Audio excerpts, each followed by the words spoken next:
Hello, everybody, and welcome to the Villain Viver podcast. Today, we are going to be recapping the first 3 episodes, including Marooning, of season 7, which has been an amazing, albeit sad season so far. So my name is Gabriel, and with me, I have my co-hosts.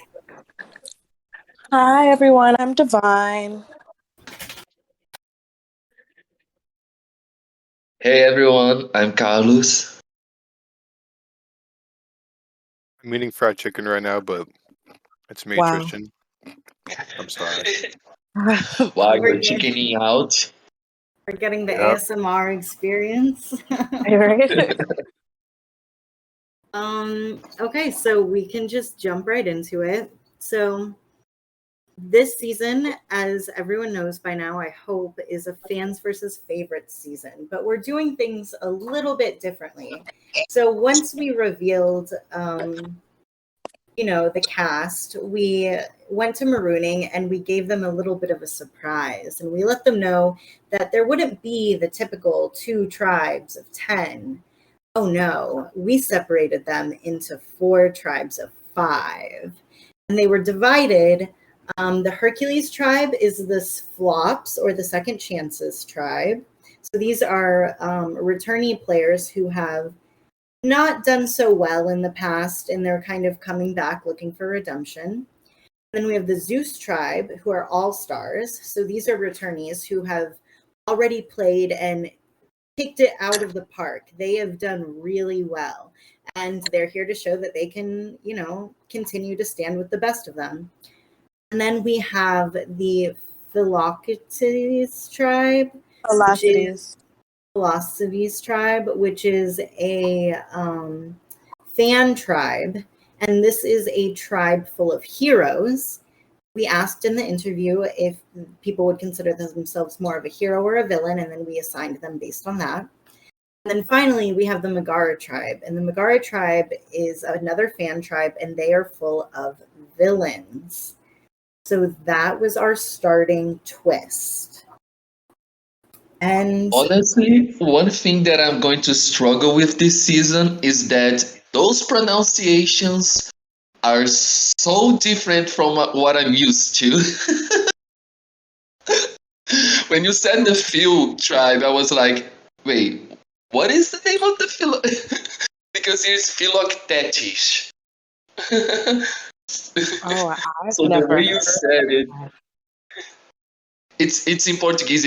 It said Philoctetes or Philoctetes. I guess would be like the closest thing. And Megara for Megara. I guess Phil and Meg are the best things to like. It doesn't like make it difficult. I mean, definitely pronounce it however you feel comfortable pronouncing it. We're all going to know who you're talking about. I'll just say Phil and Meg. I think that's the best thing for me. You guys can still continue saying the English one. Just don't expect me trying to say the English name. Well, pronunciation, I mean. That's fair. That's fair. So what does everyone think of this starting twist, dividing them into 4 tribes of 5? Yes, I was about to speak on that. Personally, I was really excited, especially, I feel like most people, when they're hosting, love, these moments, especially getting to, reveal stuff like this. Just seeing, what people's, reactions are and all their thoughts on it.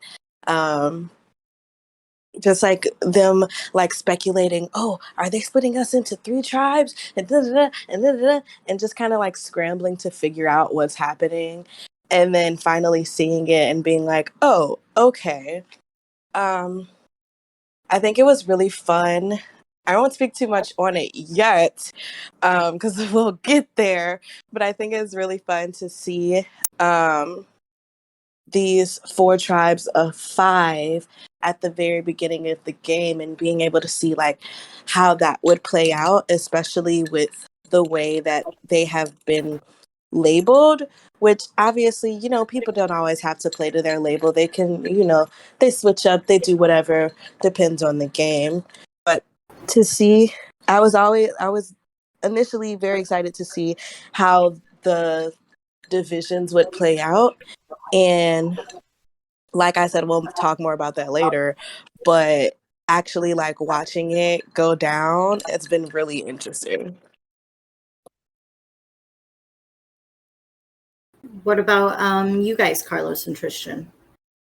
For me, it's the same thing as Divine. Like I one thing that I always look forward in a season is seeing their reactions to any of the twists, because we plan so much, like, oh my god, this is going to be great, this is a great twist, I want to see how they react, how they play, and this starting twist was really, really good. I really like how it wasn't two tribes, it was four tribes, and how it was divided. I think it put up an extra flair to the game. Tristan, are you too busy eating your fried chicken to comment, or do you want to say No, something? I don't like to talk over people, so I was just making sure everybody else got their talked about like their thing. Right. What's it called? I was just gonna say, I like the tribe divisions. Like 4 tribes of 5 is kind of cool. Although, I mean,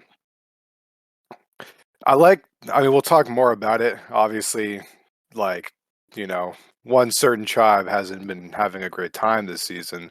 But like in theory, you have like 4 tribes of 5 split up based on like fans versus favorites, all stars flops, heroes versus villains, fans, like, and it's like interesting. And it was like, obviously we'll talk about it when we get to it, but I don't know, it was really nice. I liked watching marooning and seeing how quick some people connected with one another, and how quick like certain tribes had like somebody who was like on the bottom like already, like of tribe dynamics, like right off the bat. So because like it's a lot smaller tribes, so there's not like a whole lot of like leeway or working room. Like you have to be good with like at least like 2 other people to have like a majority on like a 5-person tribe. So it makes it interesting for that. For sure, which takes us into episode 1, which was absolutely chaotic. These people came to play, and they came to play hard. So we'll start with the Hercules tribe, and what happened there is that Stud Muffin, also known as Mino, within the first 20-ish minutes of the game, went to Lex and Quinn and said, hey, let's make an alliance together. And they, of course, were like, yes, because you don't turn down an alliance. But they were talking to each other, and they were like, what the fuck is this? Because like it's the first 20 minutes of the game. What are you doing? And so that happened. And Lex and Quinn quickly became each other's number ones, basically like an unspoken number one situation. And then there was a time, this seems to be a decently VC heavy cast, and Hercules tribe is one such tribe that likes to VC a lot. And they were on VC. It was Quinn, Emmy, and Lex. And Mino came on and was like, so since Jake isn't here, we should vote out Jake, right? And everyone was just silent. It was so awkward. Like it was just totally quiet. And Emmy obviously told Jake, because Emmy feels close to Jake. Emmy really likes Jake. Quinn also feels close to Jake because they have the season 6 connection. But Jake is definitely lower in the rankings as of episode 1. But yeah, it doesn't look like Stud Muffin is doing too great on the Hercules tribe. He is such a character to me. Like, I can't say that I'm shocked that he did that. I want to be shocked. I want to be like, wow, what was that? That was so crazy of you. That was so wild of you. But I can't, because it's Stud Muffin. Like, he changed his name for this season to be Stud Muffin, which, amazing. Love him. He's great. Love him. But I just, I'm just so shocked. And I think that had they, I'm not going to jump ahead of myself, but if they had gone to tribal, I could see Stud Muffin having a problem.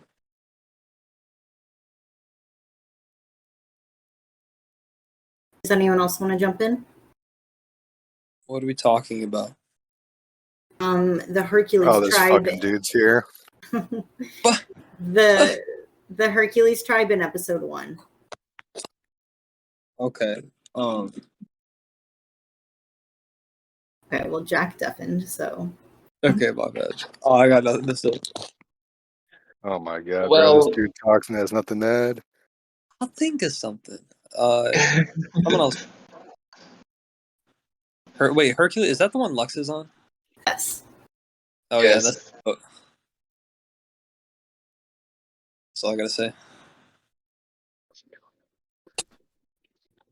What I can say is that of these initial tribes, it was going to be like that. I already said a few times, but not on podcast. But like, I was looking forward to see the returnees playing, and so far, the Zeus and the Hercules tribes have been my favorite. It's been a blast seeing them in the game and everything. And Mino just being this character. The way everything has been going is just being. Honestly, I was really hoping that not only because it's a favorite tribe, a returning tribe, but also because if they went to tribal, I thought that Mino was going to be voted out. So I'm happy that Mino keeps providing entertainment. Yeah, at the very least. He'll do that every time. See, I'm going to be the Simon Cowell here and say that I do not share the same sentiments go. about Mino, because this entertainment, and I'm saying that with air quotes, that you all claim that he's providing is definitely not enough to justify his sloppy gameplay. Oh, yeah. Like it. Well, There's nobody said the gameplay was good. It's right. Yeah, but I'm not it's like saying that. even he's inactive. Like that's point blank period. Like he's inactive, and I'm not. It's the same thing. Like everyone adored Regina during her season, and she was also Yeah. inactive and showed up with like a one liner here and there. And it seems like that's the effect that Mino is having on people, and I'm just not buying it. Like someone else could have fought. Someone else would have performed much better in that spot, and it feels like Mino took that spot. I'm sorry. I know that Mino wants to be here, but he's not proving that. Yeah, I'm not saying you're wrong. I actually completely agree with you. I don't remember if people said it, like maybe I think it was Lex said in his confessional in the first episode Their that confessional.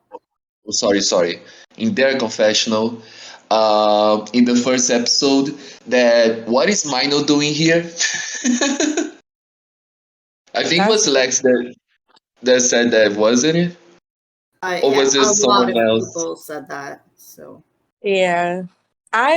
This is how I feel. Okay, I don't disagree with you. I don't think anybody was saying that's wrong for you to say. I just think it's funny. And I find Mino or Stud Muffin funny just like as a person and in that type of gameplay. Like literally just being that he is inactive, like coming in on the very first day, like not even settling into the tribe. Like if this were real life Survivor, like there would be no freaking shelter made. They would still be on the boat. And the Stud Muffin would be like, so we should align, right?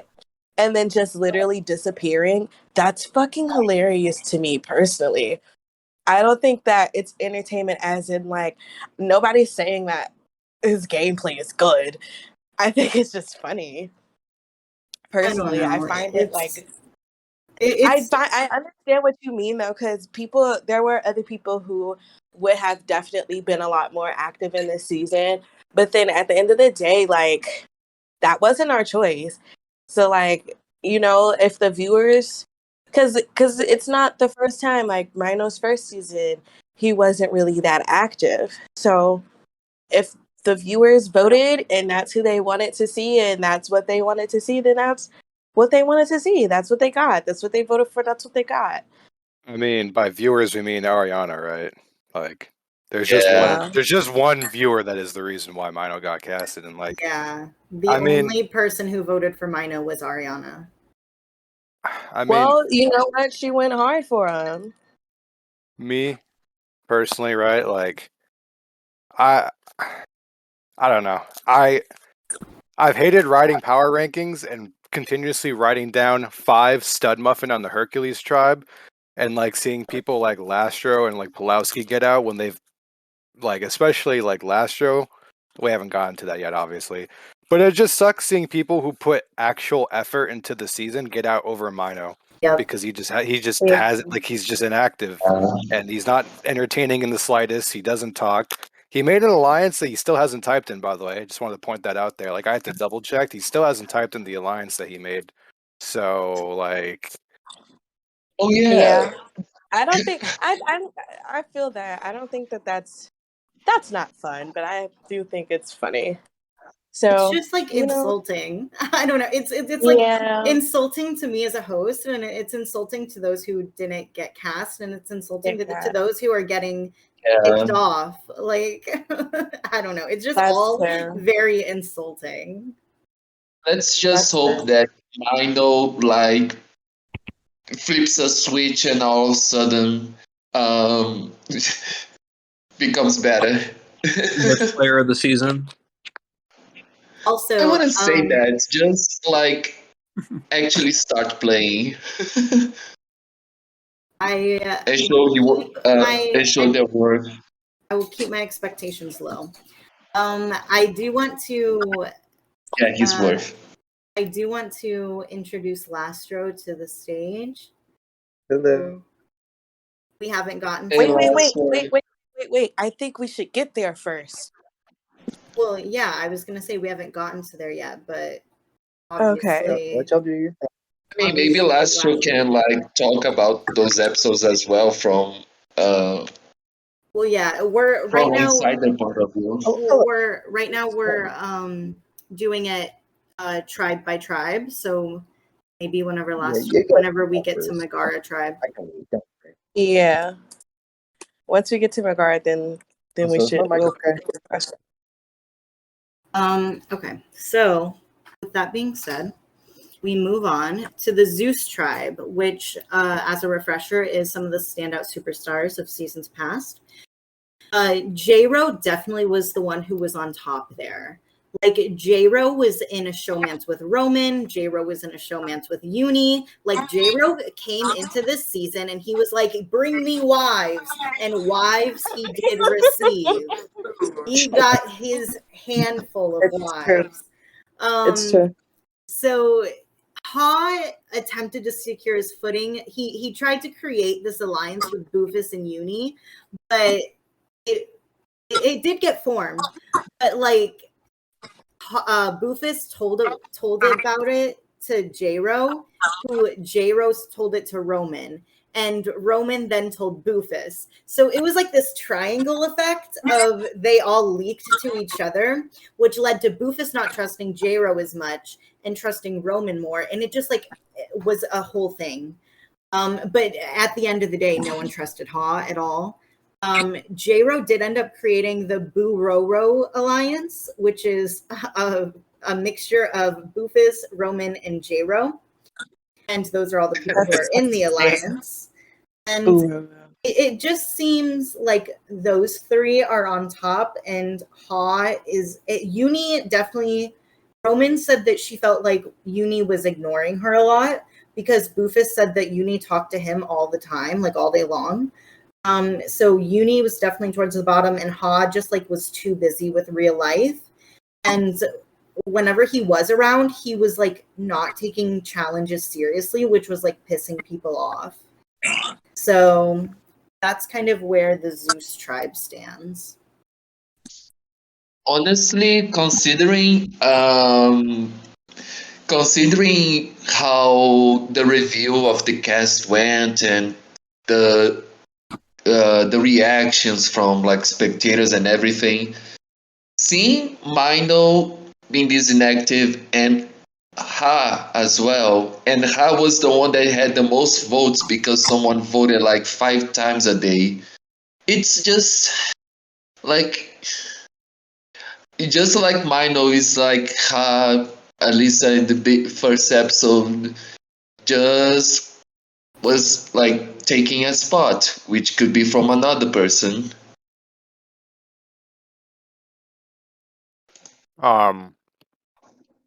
And I feel like, but just like, which is funny because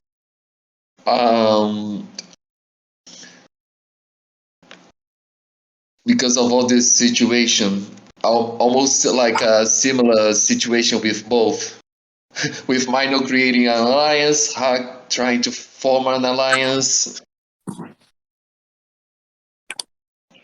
both right off the bat.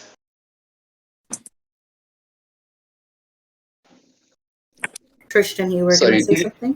Oh, sorry, Carlos. No. Sorry, like, don't know if this went off like a.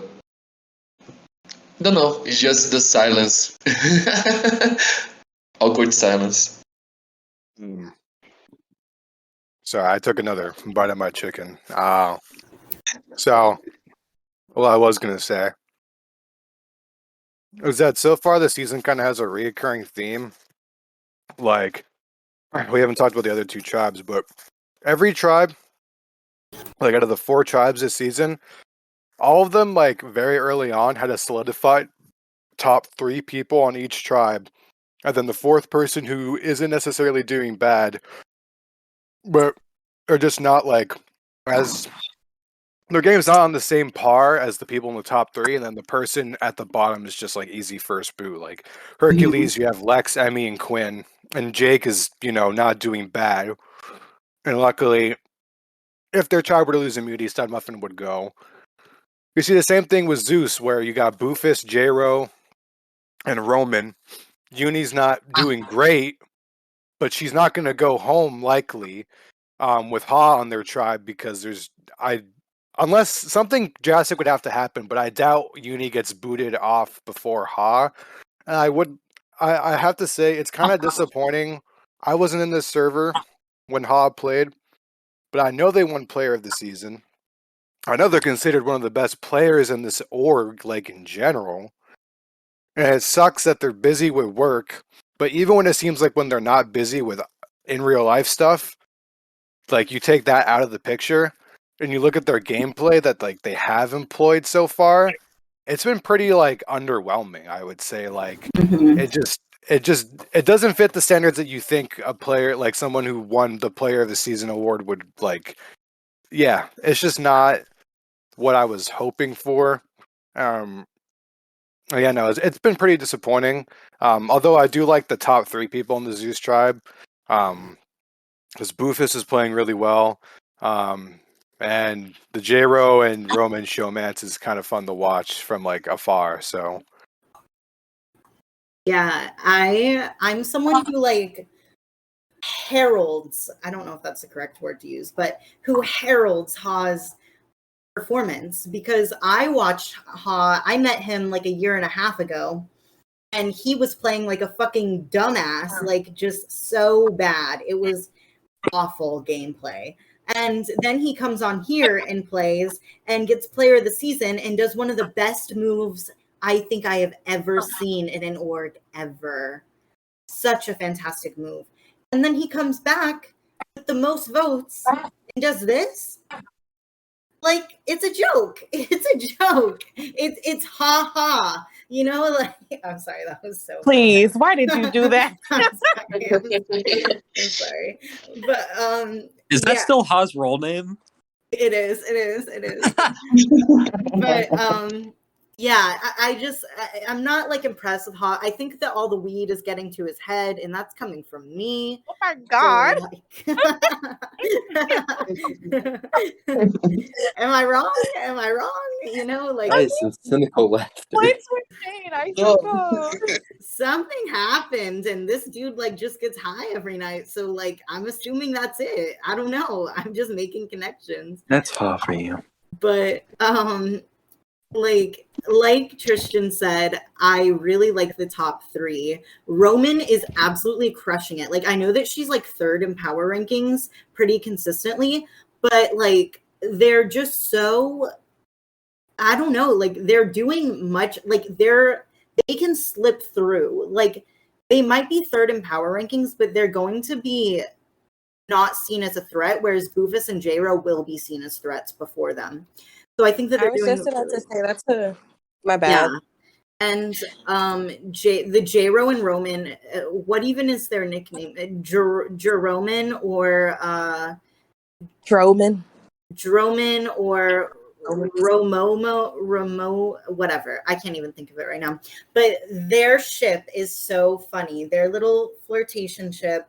I think it's adorable. I'm so glad that we have one this season. I thought that it was going to be between Roman and Boofus, but that's not how it turned out at all. And Roman and Boofus being like strategic number ones is just chef's kiss, because they are, honestly, knowing both of them personally, they are definitely strategically to each other's equal, you know. So seeing them come together in this first episode was really, really nice. And then Uni is kind of flopping, but I don't know that I expected anything else.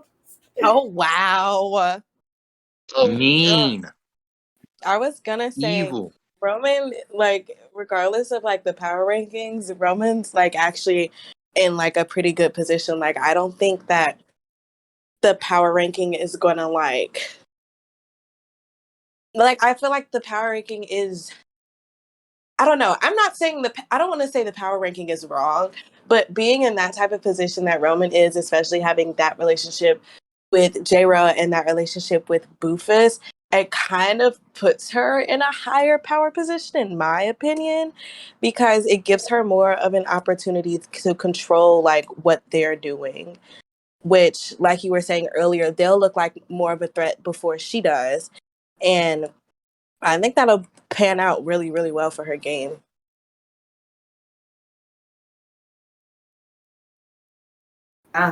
So anyone else before we move on? I'll take that as a no. So on the Phil tribe, Amelia and Goals came together really quickly. They had a conversation about the foster care system and bonded over both losing their parents at a young age. And that led to Goals feeling, you know, as new players tend to do, he felt very comfortable with her and translated that personal connection into a game connection and was like, yo, like we should work together. And Amelia was like, this is like way too soon, because it was like on the first episode, but was like, yes, we should, you know, because you never turned down an alliance. And Goals also mentioned that he felt good about Jordan, but he definitely felt better about Amelia. But that created the Sparta 3, which is an alliance with Goals, Amelia, and Jordan.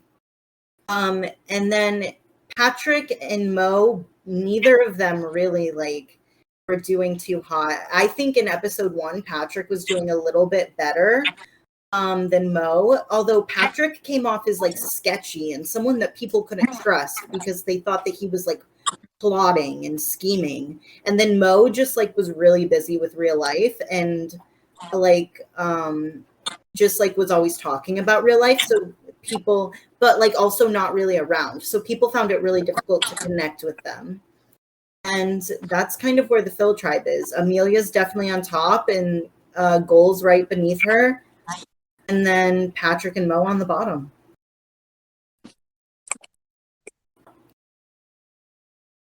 I can continue, I guess. This is probably my least favorite tribe as of episode 1. There's nothing wrong with them. They're just like a little boring. Like it's kind of like straightforward. Like this is like how you expect a game with these kinds of players to go. And there's just nothing different about it. So it's like I'm not paying that much attention to them, to be honest. Although it is fun watching Goals navigate his first org. That's definitely exciting. Yeah, Goals is cool. The What? Sorry. oh, you can say what you were gonna say. No, only thing I was going to say about this tribe is since I'm actually the mental health buddy of the person, and like, but I also want to point out that maybe in the future, like, we can get even more. Amelia is proving out to be somewhat of a like. I don't know if it's going to be a threat or anything, or at least it's showing that Amelia can play it well. Amelia, she's coming from 2 speeds that she kept posting. At least one of them she posted to me only, I think. One of them she won, and the other one she went to jury. So, like, maybe we're looking for a powerhouse later on from the favorites. That's all I was going to say. Even if it took too long. Oh no, it's fine. What I was gonna say is I share the same sentiment with you, Gabriel, about this tribe being the most boring. I don't know. It's just like the dynamics aren't anything. I don't know. It's just it's not necessarily a tribe that I look like. I don't know. Like Goals and Amelia are cool, but they don't like exactly like stand out. Like they're playing good games so far, but there's nothing about either of them that makes me really want to root for them.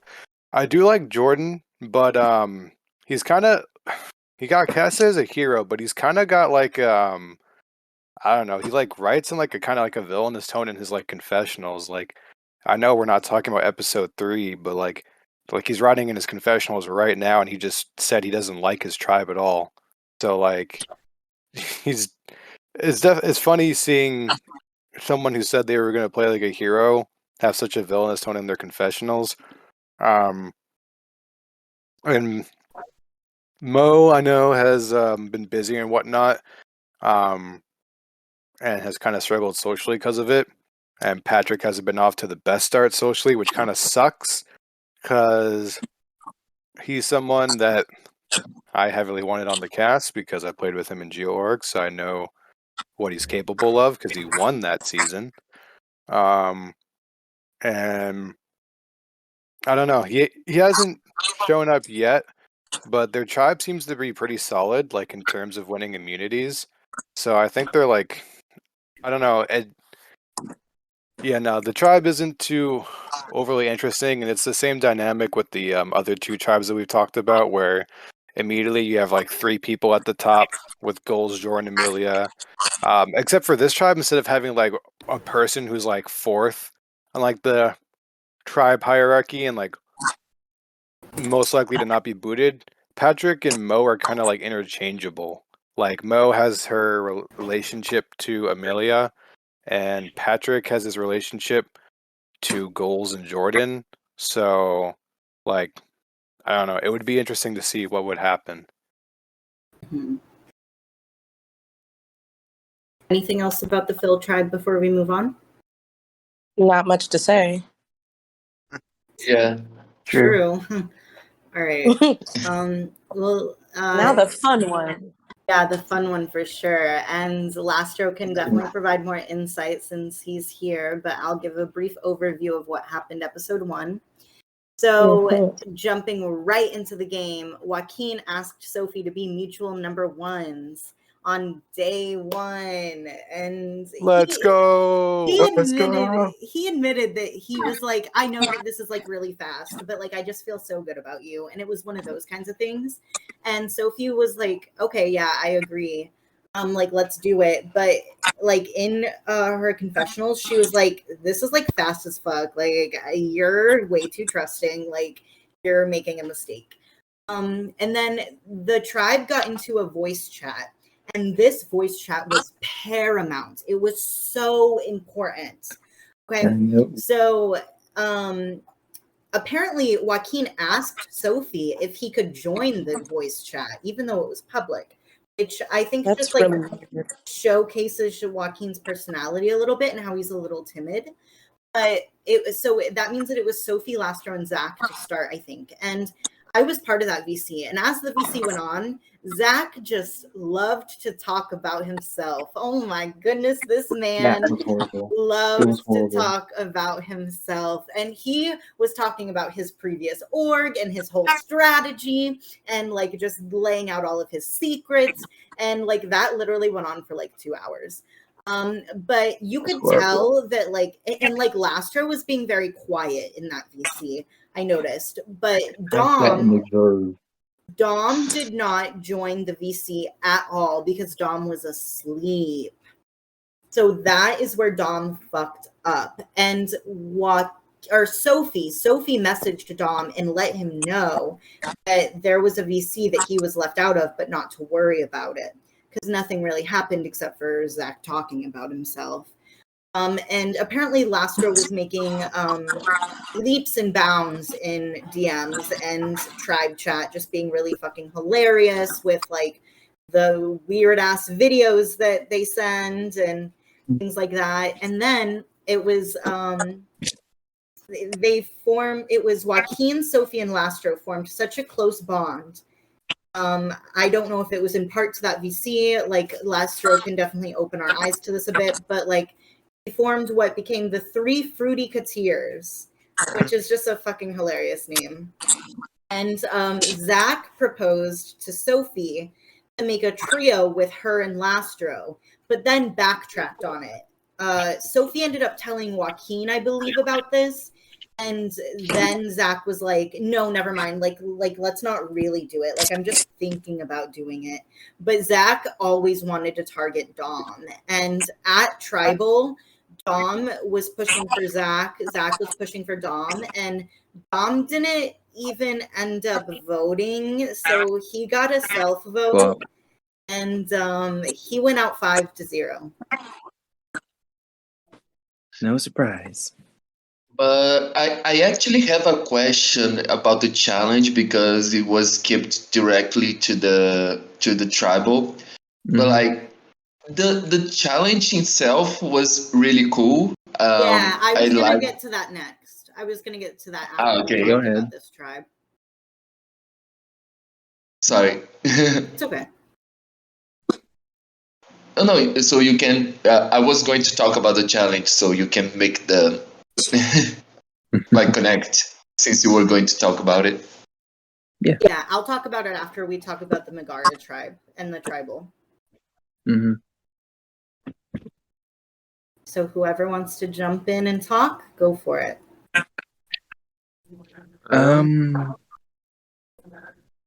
Tristan, did you want to say anything? Oh yeah, I'll just say like one little quick piece, and then you can talk about it, obviously, because you got more knowledge than like we do. But you know, it sucks seeing Megara go to tribal because they got like my favorite house, or I almost said house guest. They got my favorite castaway of the season, my best friend Joaquin, known him for like 5, 6, 7 years, something like that. Wow. They got Lastro, was one of my favorites. You got Sophie, was also one of my favorites, and Zach, who I really wanted to be casted because when I read his interview, it reminded me of myself. So like it was like a tribe of like I loved like everybody in their tribe. Dom was cool too, but I wouldn't really like. I wasn't necessarily like rooting for him. So like I don't know, Megara was just like a fun tribe, and like seeing like the three Fruity Coutiers alliance get formed, and seeing like three of my favorite players in the season like in a majority alliance on their tribe, which helps like solidify the chance that like they're not going to go home if they lose immunity. So like, you know, Megara was just like episode one Megara, like although they did lose and whatnot and Dom went, you know, like I was still content because it was like a bunch of my favorites from that tribe still in.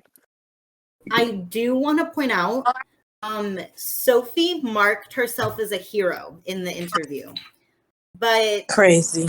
Debatable. we've seen her play. And she's doing exactly what a villain would do this season. So I think that we got the casting correct. I just wanted to throw that in. That she does think that she's a hero. I personally just want to say that I'm a little bit disappointed at this tribe because I feel like they're giving my girl Megara a bad name. And Megara is just my favorite character from Hercules. So I'm a little bit mad about it, but that's all I'm going to say. She's mid here. You're mid. True. Very true. But you're mid too, Tristan. True. Bruh. Meg is definitely one of the best quote unquote Disney princesses. I love Meg. Yes. Yeah, And I'm absolutely. so glad I got on that tribe, but I don't think it really made anything because I fucking flopped. But that's besides the point. What I will do is just add a little bit insight about a couple things. I will say this: the first challenge was definitely where I thought this tribe might be a little bit shaky. Because initially it started with me and Sophie. We were in VC pondering ideas. We had a couple ideas we thought we could come up, and I knew Sophie could draw, but Sophie, it was late for Sophie, so it's like I didn't want to give her all the stress of doing this at night, especially when they are in college and whatnot. So I thought, you know what, maybe we can just try and do it tomorrow. Try to squeeze in time. We had time. And then I thought, you know what, I'm just going to go ahead and go on my life. And then later on went to bed, didn't really care. And then when I wake up at like 5:30ish, I see Dom has just did everything. Out of the blue, out of being so quiet, doing nothing. I see a drawing, I see a background, and I see it. I'm like, what the fuck is this? What am I seeing? I did not like it, but I did not want to say it out loud because I felt I was rude because no one else has done anything either. Should I have initiated something? Absolutely. But I know Sophie was busy. I know Joaquin was busy. And I know Zach, is being the inactive shit he was useless. So there was no point in initiating anything because I couldn't draw either. So we stuck with it and we lost. And I guess you could say he paid the price for it. And a little small thing before we move on and let Gabriel talk after this. A little bit insight on the three Fruity Coutiers. I wouldn't say it was the most. I would say it's kind of obvious of why the thing formed. I think when you compare it to Dom and Zach, who, yes, Dom was active and they helped. I don't think they had like the outstanding personality of being really included, really, besides really inconsistent in DMs, never really talked in VC. They were in VC once for like 15 minutes and then left. So yeah, I didn't really see the inclusion of adding them. And then Zach was just inactive after the first day. And yes, they pitched in when we had to do the second challenge, but there's not really a reason to add them. And other than that, it was just me, Sophie, and Joaquin knowing we knew we bonded from the start, but then we kind of staggered a little bit on forming it. Then we finally formed it, and that's where it kind of came all together. Hoping it went far, but obviously it didn't. But I won't say any more than that. I'll let you continue on. Can you actually talk a little bit about the 5-hour VC where Zach was like talking about himself? Yes, I can. I think that's kind of what gave Zach a downfall, in my opinion. I said in my exit interview, I did want Zach gone first, despite Dom technically kind of making us lose the challenge. But either way, I definitely felt closer with Dom in the first place. But yet again, I really never more say. Joaquin and Sophie basically already pushed for it, and Zach already voted, so there was no point. But anyways, about this VC thing about what was it, like some fancy football fivers? Yeah. Wherever the fuck that was, talking how it was some talk about how he was very social, very strategic, and how he was like one of the more active people in the game, and how he felt like he was robbed because of Brandon Jury, and how this is a new experience for him, and how he felt he could do things differently. And I'm sitting here, and I'm pretty sure I pinged you when this happened. I said this was a awkward VC to speak with. So it's like I felt very confused, very conflicted on what to say anything, so I said nothing at all. All right, that makes sense. Yeah. Some information that you might find interesting is that Joaquin felt closer to Dom as well and wanted Zach out. So if you had said something, he might have, although I don't know, because Sophie definitely in episode 1 had all the power. So maybe it wouldn't have done anything if you had said something. Yeah, I felt like I could have initiated something, but I felt in this grand scheme of a final 20, the first tribal, it just felt kind of unnecessary to push it. I felt like it was just going to put a target on my back, really. Yeah, I can see that. And I mean, ultimately it didn't matter, but we'll get to that when we get to it. Mm-hmm. So I do want to take some time to talk about the challenge for this episode, because it was a unique challenge. I don't think it's ever been done before. We took a Jackbox challenge, which is something that we have done in the past, and we turned it into a challenge. So we took the Patently Stupid challenge for Jackbox game, which is where you get a prompt, like a problem, and you have to create an invention and solve it, that solves the problem. And you have to have an image, a tagline, and a title. And so that's what we had them do. And the first part was that they all had to create a problem.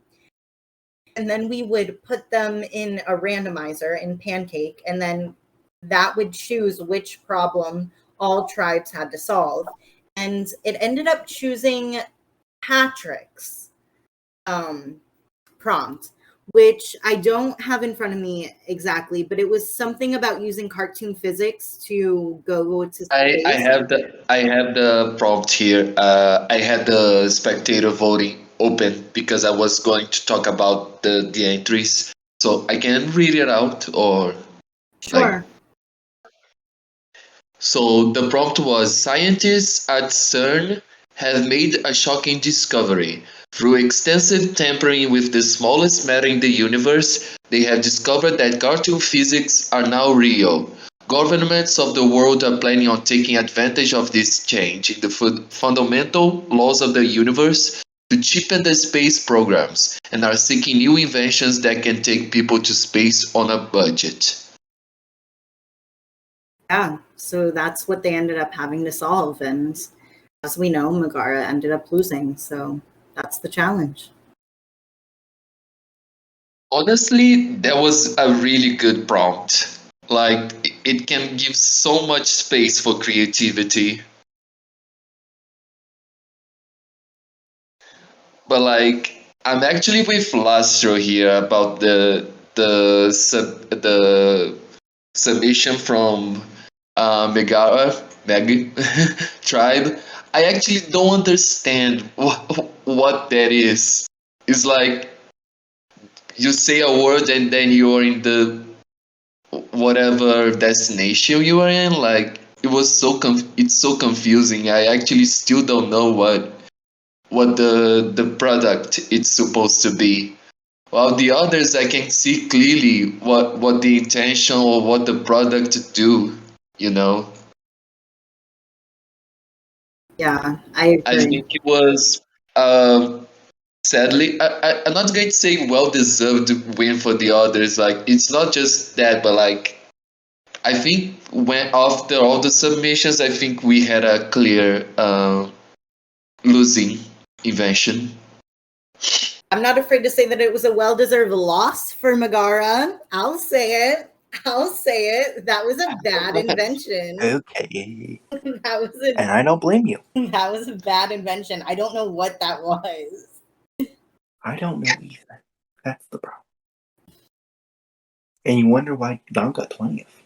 But anyways. And you know, Dom, like, love him to pieces, was sitting there like, this eats. It's air, that's what it ate. Anyone else have anything to say about the challenge? It was a challenge, yeah. It was one of the Villain Viber challenges. That is true. So we move on to episode 2. And in episode 2, I'll start with the challenge because honestly, I'm going through episode recaps and that's how they're written. So for this episode, they had to play telephone, which is a challenge that we have done before in season 5. And there are so many complicated rules to this challenge. It's a little confusing. You can go read about it yourself and try to figure it out. Just, yeah. Ultimately, Megara, once again, could not figure it out. And they went to tribal council. Despite them practicing, they did practice. But it just wasn't enough like the others practiced. Because they also practiced and came up with strategies that ended up winning them the challenge.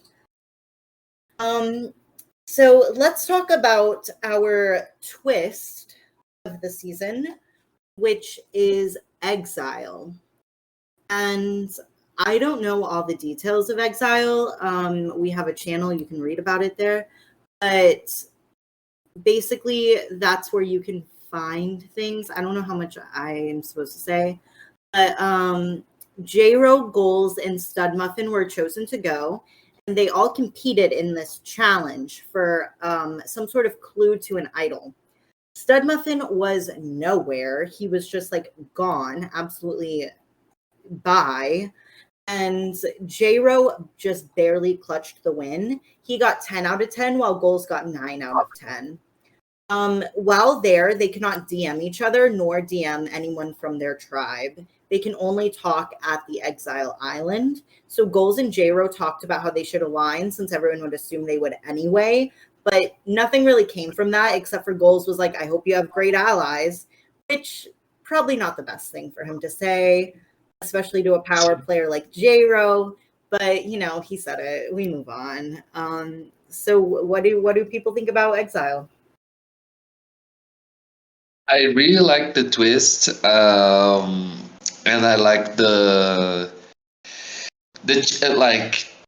mini challenges they have to do. I actually didn't even see that Goals did as well. I should have seen it to see which one Goals got wrong. But yeah, like this whole thing about you can't speak to your tribe, you're exiled, like all of this again just puts another layer to the game and makes it so much more interesting this season. Like we have all these great twists to put them on edge, and like I just like seeing them like having to adapt to all of this. Great point. Getting to see people adapt to twists is definitely a plus for any season that has twists. It's even better when it involves returnees. Have Villain Rival used Exile before? Mm-hmm. Wait, what? Sorry. Was there any Exile on previous seasons? No. So seeing returnees getting thrown into a new twist that none of them could have experienced before is also really interesting, because now they are on that twist, they are on the same level as the as the new people. Right, like it's a completely blank slate for everyone involved. Yeah. Anyone else? No, I haven't paid attention. I've paid zero attention to Exile. I just see people get put there. I don't really care about what happens over there. Okay, fair enough. Thank you for your honesty. We move on to the Hercules tribe, where Lex remained on top. And this is where we see Quinn really becoming their number one. While Lex was also still pretty close to Emmy. But here we see Lex and Quinn talking about how they're just dying. They're itching to play the game, and they want to create an alliance, but they're nervous to make one with Emmy because they think that Emmy might leak it to Jake. So they're like, and then they don't want to create one with Emmy and Jake because they'll just vote Stud Muffin out. Like there's no point. So they're like, whatever, we just won't make an alliance. Like it's fine. Yeah, and Stud Muffin had not talked to anyone since the previous episode. Like literally got an invisible edit. So that's Hercules tribe. Yeah, I'd rather be dead. I think. Oh no, it's kind of as someone who does the power ranker myself. Because I'm pretty. I mean, unless somebody else steals it from me, but I'd like to write power rankings for the whole season. I've been doing power rankings for the whole season so far, and it's kind of like boring / redundant to do power rankings for any tribe besides Megara. Because I look at Hercules, and yeah, for episode 2, I swapped Emmy above Quinn because I seemed like Emmy was getting a lot closer to Lex. It was Lex or Emmy. One of them posted a Discord DM screenshot of them, what kind of solidified to be a duo. And yeah, no, the tribe dynamics haven't overall changed anything. It's the same old, Stud Muffin's on the bottom, Jake's not doing too bad, and then you have the top 3, with Lex complaining about and I think this started in episode 2. And it continues in episode 3, but Lex, they've been complaining that their tribe just gets less and less talkative as time goes on. Mhm. People haven't been socializing, I guess, because they just keep winning, which I guess is fair.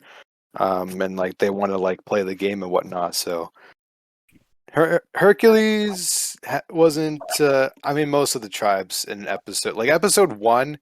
Even when tribes didn't lose, it was interesting because people were getting to know each other. But Hercules in episode 2, nothing really crazy goes on. It's nothing insane, really.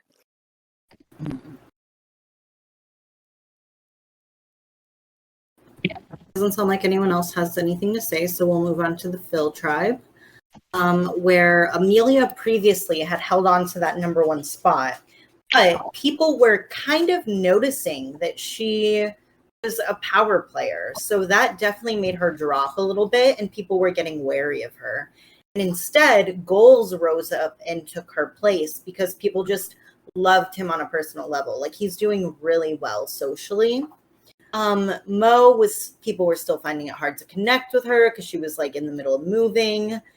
Jordan was playing a very cool, calm, and collected under the radar game, staying right in the middle, just as he had been the previous episode. And then Patrick was someone who was just often unavailable due to his time zone. So people just didn't know how to feel about him, basically. That is very true.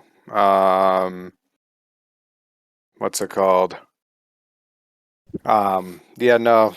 Likewise with Hercules, Felicity's dynamics never really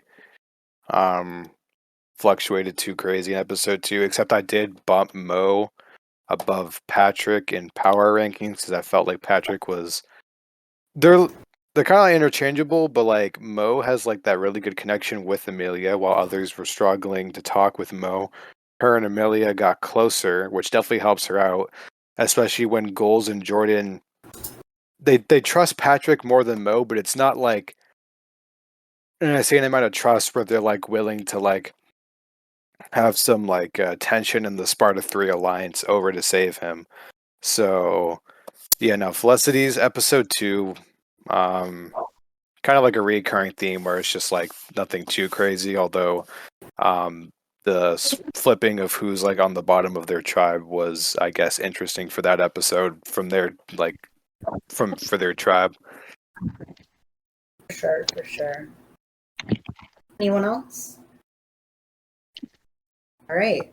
So we move on to the Zeus tribe, where again things don't really change much, but Rufus appears to be the one in charge. Everyone wants to align with him. Like literally, Ha goes to him and is like, "I want to have an alliance," and you know, he already has the alliance with J-Ro and Roman. And yeah, Bufus definitely seems like he's in the best position. J-Ro also doing super duper well socially, like making everyone laugh and just like being someone that people really enjoy talking to and who's always available. Uni found herself really close to Ha and Bufus, which means that she was kind of on the wrong side of the numbers.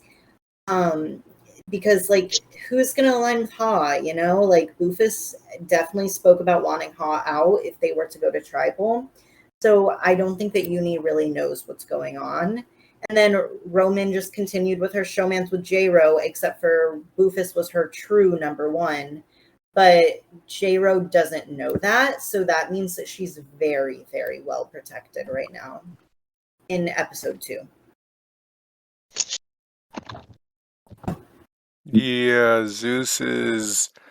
I don't know. Zeus sees like the change. Episode 2 sees the change of like J-Ro at the top, in comparison with Bufus coming into the top, which I definitely think came into play because I don't know. Everybody like Uni trusts Bufus, Ha trusts Bufus, J-Ro trusts Bufus. Even though J-Ro and Roman have a showmance, Roman like Bufus is Roman's number one. Like he's so well protected on that tribe. It's just like he's such an obvious like number one. And then you have J-Ro who's also in a good spot. And we said it before, and like Roman's number 3 in power rankings, and I would say like outside like playing like the third strongest game on that tribe. But that's not necessarily a bad thing because like mentioned before, Bufus and J-Ro will probably get targeted before Roman does. So that's pretty good for her. And then again, Ha continues to kind of flounder in the game at the bottom. And then Uni, who's one of my favorites this season, although she's not in the best spot. If her tribe loses, Ha gets booted. So it's not like the worst case scenario, although she does need to step her game up a little bit, I would say, at this point of the game. So yeah, that's about all my thoughts on Zeus. Anyone else? I actually will add on a little something for the Zeus tribe. It's more of a little bit more of a shout out because before this, I watched the cast assessment video, and it's definitely good to see players like Bufus and J-Ro defeating odds on the fact they are on top of the power rankings. When you compare that to watching the cast assessment, where I'm watching Elk and Ollie's definitely saying they're definitely targets from the beginning, whereas now they're complete opposites. Everyone wants to be with them, especially Bufus, who is, remind you, a winner, and how the fact no one expected this. And it's quite amazing seeing that, especially when it's a fans versus season, even though it is a cast, they're on a tribe all-star, it's still something you don't see every day. You kind of cut out there at the end. It was a little muffled. Oh, my bad. This is a new mic. But yeah, as I was saying, it's definitely something you don't see every day, especially when the fact it's an all-star tribe. And you definitely think, okay, if you're an all-star tribe, you definitely want to think of your competitors and knowing what they did in your past seasons, which every season's different, but it's definitely good to know that Bufus definitely had to be on top of people's target list. But it's the complete opposite, and it's very admirable, especially for the same thing with J-Ro as well. Yeah, I mean, I definitely agree with you. Like, it's sad to see like our expectations for J-Ro and Boofus in the cast assessment, but it's amazing to watch how they're proving us wrong. Like, I couldn't ask Mhm. for anything more. I want them to prove us wrong, and they are. So can't complain, you know.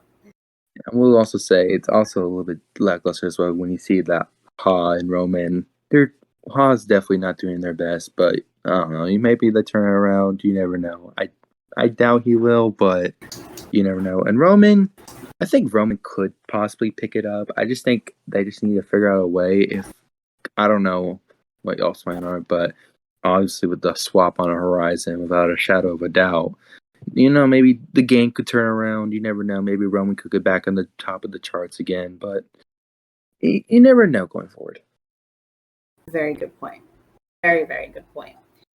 Like I said, I don't think that Roman being in the middle is bad for Roman. I think it's actually quite good because it means that Roman has threats above her that people will take shots at, which is so paramount when it comes to being a part of an all-star tribe. Exactly. But I think it's the matter of, is Roman able to capitalize on that is the Right. big question. I guess we'll have to see because she is known to be a loyal player, loyal to a fault. And I don't know how that will, because Boofus isn't, I mean, Boofus is, I guess he is technically a loyal player in the one org that he's played. He was loyal to J-Ro. But I don't know. And J-Ro is also actually, even though he's quite a villain, he is very loyal to those that he cares about. And with being in a showmance with Roman, he will definitely be loyal to Roman. Definitely. Yeah. Anyway, we move on to the Megara tribe who went to tribal. It was a pretty straightforward boot. Zach, everyone ended up expressing their love and their gratitude for Zach, and it was really quite a turnaround in the way that they had been speaking about him in episode 1. But he was just floundering in DMs. He was not doing well. Even after, like, people were even giving him leeway because his family had been visiting. But it was the next day and his family wasn't visiting anymore and he still wasn't active. So it's like, what's going on? And with Lastro, Joaquin, and Sophie being aligned, he just stood absolutely no chance because there was no way that they were going to turn on each other. Joaquin and Zach had a particularly heartfelt conversation, which made voting Zach off even harder. But ultimately, like, Joaquin knew that he couldn't turn on Sophie or Lastro. And then the three of them came up with a story to tell people if they were to swap that involved saying that they went to fire and Zach lost. And one of them was pushing for Dom or something like that. To me, that sounds disastrous, but we'll have to wait and see. I mean, the story is definitely going to be, from what it was said back then and compare that to now, it's definitely, I don't know, I guess we'll have to wait and see. It's definitely going to be a lot more shaky than it was now, because people, not just on my tribe, but on the other tribes, were probably expecting a swap, because with this kind of cast, but it didn't happen, which was kind of now relying on the next challenge to happen. And if the swap did happen, maybe the story could have worked. I mean, I could have seen it maybe happening depending who was on a tribe with me or who else I was paired with, possibly. But I don't know. I mean, I think it was just more of a hit or miss thing. You just had to throw it at the wall, hope it sticks kind of deal. It wasn't the worst idea, but I had my doubts about it. And what exactly was the idea? The idea was kind of just to get the target, because when you think of, you're going into swap, you have to realize there's only been 2 tribals, and when the fact is both those tribals have been on one tribe, the obvious perception is going to be these 3 are obviously going to be close together. And the idea was to get that idea out of people's heads, throw it out the window. And that was the main idea behind the fire from the perspective of Sophie, because Sophie was basically the one who kind of made up the idea, which me and Joaquin kind of chimed in and stuff, but it was mainly a Sophie idea, which I pointed out in my confessionals how I think I love Sophie, but Sophie definitely is somewhat of the dictator in a sense. Mhm. Yeah, definitely. I think that Sophie shows that in episode 2, that they have the capacity to be someone who takes charge and doesn't let go, which we honestly saw that in episode 1 too, whenever they suggested voting Dom out, and like Dom ended up being the one to go. So Exactly. I don't think that that's an uncharacteristic thing to say. But also capitalizing about what we said about Zach, yeah, I definitely say from what I've seen from the confessionals, looking back at it, definitely a change of pace because it started off like, oh, Zach seems like a really nice person, cool, nice to talk to in calls, all that, maybe someone you can trust going on the road. Then next day, he was busy, which I was like, okay, cool, he's busy. Everyone is busy today. No one expected that. Then he's busy the next day, and then he's allegedly busy the next day, and then the next day. And it's like, and even on days he wasn't busy, it's just kind of like, you're not really doing anything. And I get, he even admitted it himself, he's not going to be the best at DMs and being active, which is fine. I understand that. You're new to this. But I just don't, whether if he was busy or not, I don't think he was putting in a lot of effort and trying to get these connections out there, despite what he's said to people like Sophie or Joaquin, which me and him, yes, we did talk in the beginning, but after that, I would say something, he would react with a heart, and then nothing else. No joke, I can literally send screenshots. That's what happened. I don't know if he just didn't like me or not, but I don't know. Maybe it was just me. I don't know if you've looked at his confessionals, but he spoke very highly about all of you. And he even said that he had the opportunity to, that's something that that I can mention. He talked about how, they ended up telling Zach that he was going to go home. And he was like, I could like go on my whole villainous rampage and like create cracks in your game and like try to destroy it that way. But I really, like, he said this in his confessional. He was like, but I really respect each and every one of these people as human beings. And I can tell how much they care about this game and how much effort they're putting into it. And I don't want to ruin this opportunity for them. So I'm not. I'm going to go graciously. And he did. He did. Yeah. I mean, I respect what he did, and it's definitely nice to see that he wasn't mad. I was kind of thinking he might be a little bit mad because we literally thought then and there, okay, this is what's gonna happen. Boom, shakalaka, move on. I'm glad.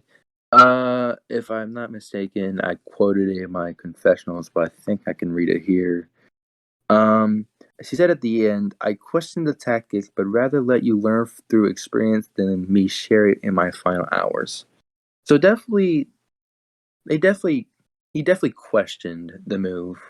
I don't know why he would question the move. I think it's fairly obvious why the move happened, but at least it's good to know he understands why he might be going out and the circumstances.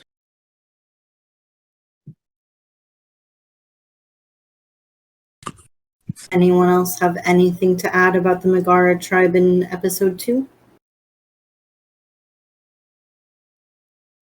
All right, then we move on to the most recent episode, which was episode 3, which concluded, well, it's technically still going, but the tribal already happened. So anyway, in this episode, the players completed a scavenger hunt, which was themed around party objects.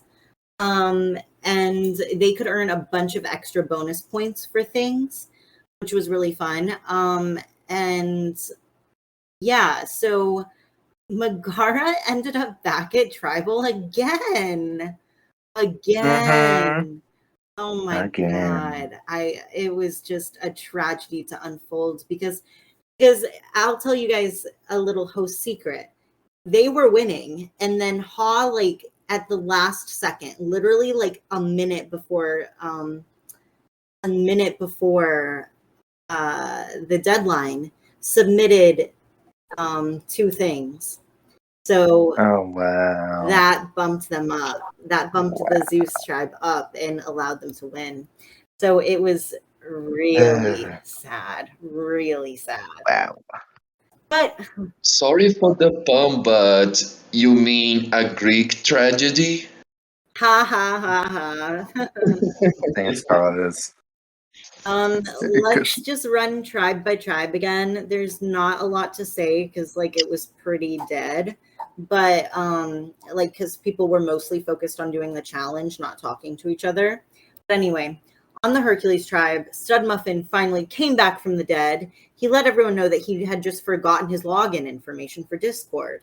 But even though he had come back, he didn't really stay. He didn't really talk to anyone. He said a couple of words and then he disappeared again. As we found out in Amelia's confessionals, to play a speed. So people, just like gave up on Stud Muffin.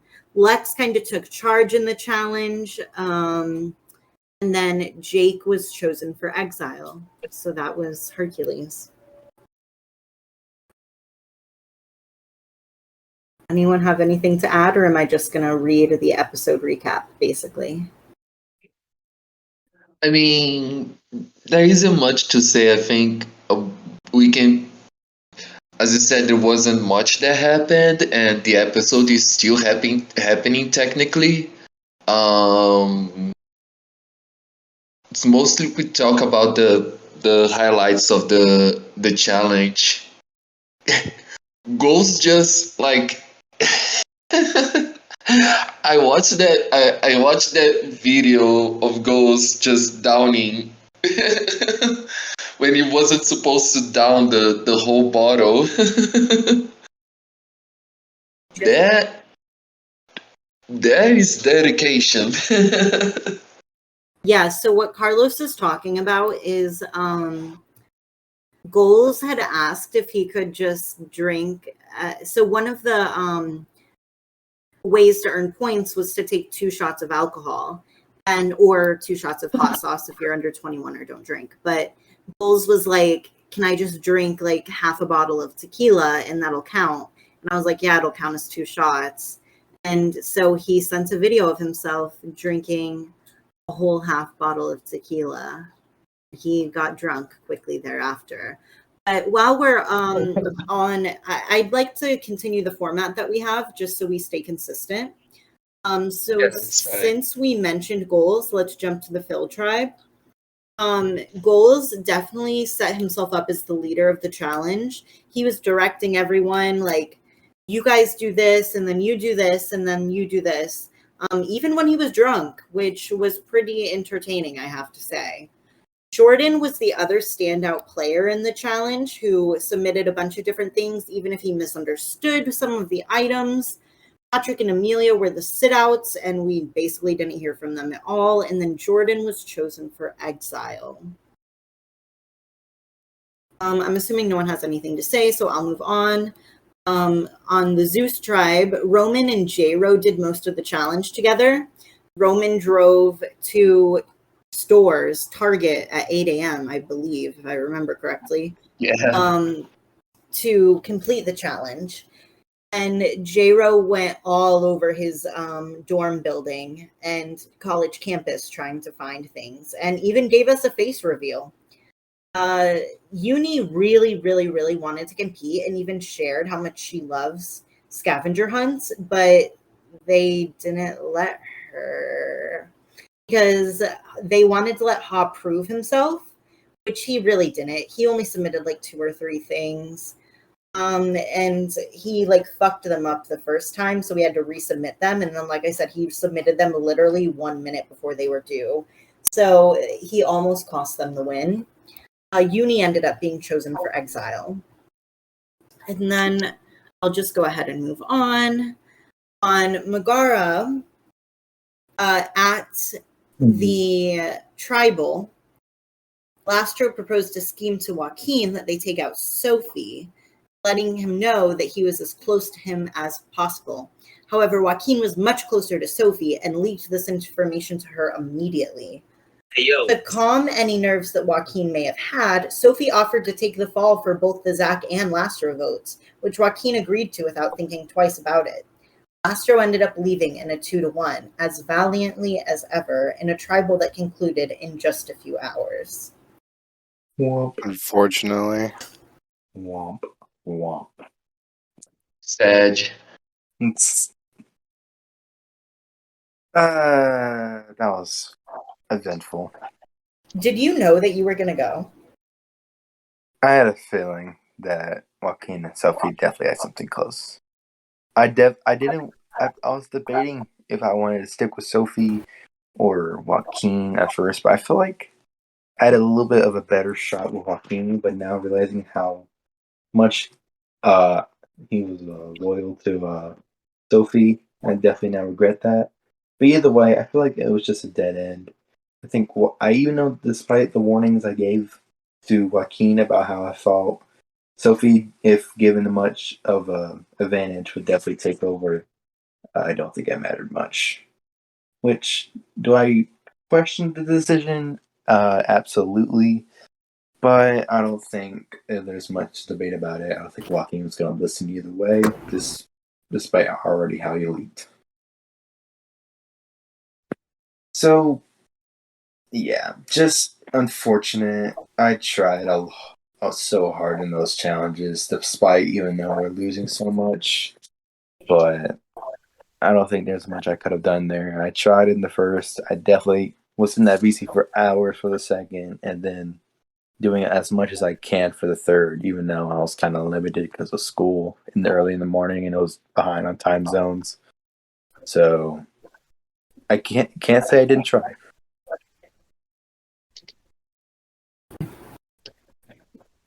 That's very true. Mm-hmm. And Other than yeah, I was just going to ask anyone else. yeah. It was a very sad vote off, you know. Mm-hmm. It was I was just hoping on that swap, but didn't happen. But whatever. it just sucks because it's like, if you go home, I'm sad. If Joaquin goes home, I'm sad. If Sophie goes home, I'm one sad. It's like a lose, lose, lose, you know? Like, Yeah. And it's like, I don't know. I don't want to be rude because I just got off of the tribes and all of that, talking to Gabriel, all of them, looking through confessionals. It would have I wouldn't, not to be biased, but I think if I stayed, it could have been a little bit of a better season. Just saying.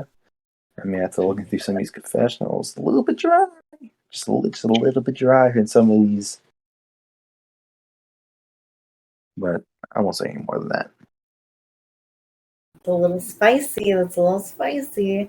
I mean, if I have to choose between Mino and Lastro, I just will say that I know my pick. As you should. Yeah, Mino all the way. Just kidding. I love you, Carlos. Yeah. Obviously joking. So I think that that's all that we have for you guys today. Yeah, and we'll see you next Friday for the review of probably episodes 4 through 6. That's usually how it goes. Yippee. I've been Gabriel, and with me has been Carlos. Trishan. So I didn't want to, like, it's always so awkward, you know? and our guest. Lastro. Awesome. Yeah. Me. So make sure that you keep up with the current season, apply for Trusted Specs so you can see the confessionals, and we will see you next week. Bye. Bye-bye.